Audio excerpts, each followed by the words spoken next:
2 of volume 2 of your report that's on the screen, you wrote, quote, "If we had confidence after a thorough investigation of the facts that the president clearly did not commit obstruction of justice, we would so state. Based on the facts and the applicable legal standards, however, we are unable to reach that judgment," close quote.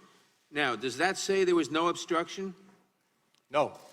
In fact, you were actually unable to conclude the president did not commit obstruction of justice. Is that correct? Well, we, at the outset, determined that we, when it came to the president's culpability, we needed to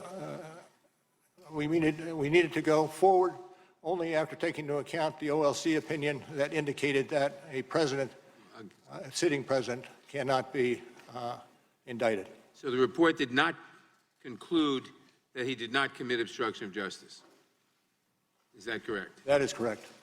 And what about total exoneration? Did you actually totally exonerate the president? No. Now, in fact, your report expressly states that it does not exonerate the president. It does. And your investigation actually found, quote, multiple acts by the president that were capable of exerting undue influence over law enforcement investigations, including the Russian interference and obstruction investigations. Is that correct? Correct.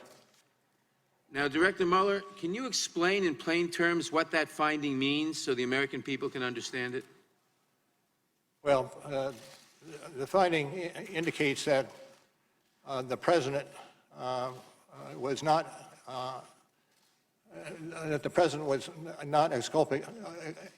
exculpated for the acts that he allegedly committed. In fact, you were talking about incidents, quote, in which the president sought to use his official power outside of usual channels, unquote, to exert undue influence over your investigations. Is that right? That's correct. Now, am I correct that on page 7 of volume 2 of your report, you wrote, quote, the president became aware that his own conduct was being investigated in an obstruction of justice inquiry.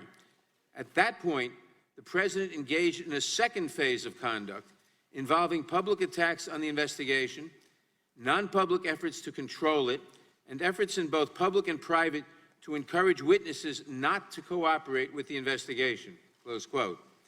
So President Trump's efforts to exert undue influence over your investigation intensified after the president became aware that he personally was being investigated?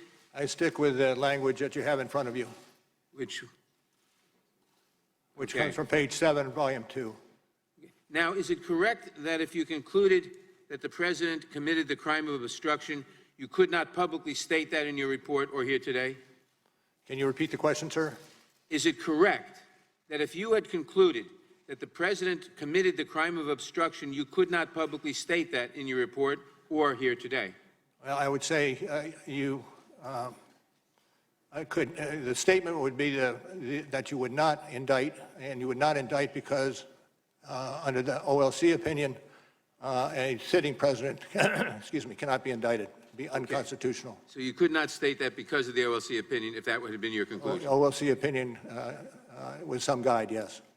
But under DOJ, under Department of Justice policy, the president could be prosecuted for obstruction of justice crimes after he leaves office, is correct? True. Thank you. Did any senior White House official refuse a request to be interviewed by you and your team? I don't believe so. The president? Well, let me take that back. I would have to look at it, but I'm not certain that that was the case. Did the president refuse a request to be interviewed by you and your team? Yes. Yes. And is it true that you tried for more than a year to secure an interview with the president? Yes. And is it true that you and your team advised the president's lawyer that, quote, an interview with the president is vital to our investigation, close Yes. quote? Yes. And is it true that you also, quote, stated that it is in the interest of the presidency and the public for an interview to take place, close quote? Yes. But the president still refused to sit for an interview by you or your team? True. True. And did you also ask him to provide written answers to questions on the 10 possible episodes of obstruction of justice crimes involving him? Yes.